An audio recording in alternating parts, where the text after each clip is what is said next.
As an important Christian holiday draws closer, the world remains in a much different place than it was last year. So one Vancouver church is getting creative to keep Christmas Mass going, even through a pandemic.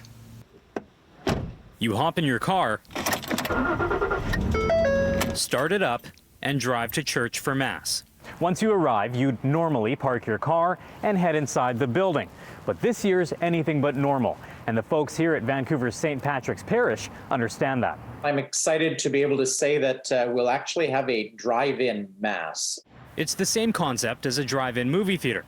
In this case, parishioners will park facing the outdoor altar and tune into a vacant radio station broadcasting the Mass. I actually went out trying and searching, shopping to find an FM broadcast transmitter, which is almost impossible to find. It's older technology.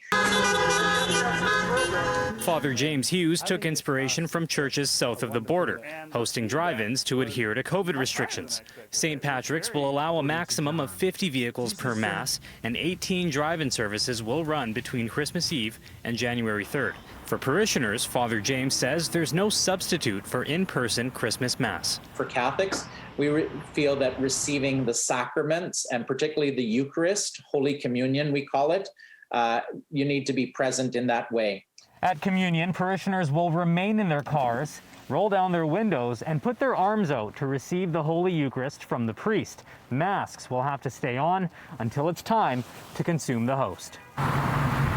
The church is building off the success of its drive-through confession series, which rolled out last April and has proved popular. We had a drive-in confessions the last 2 Saturdays, and we were busy for 8 hours in totality.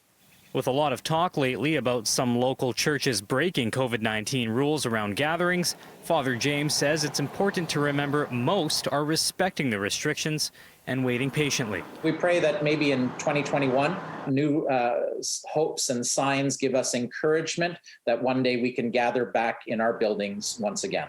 In Vancouver, Travis Prasad, City News.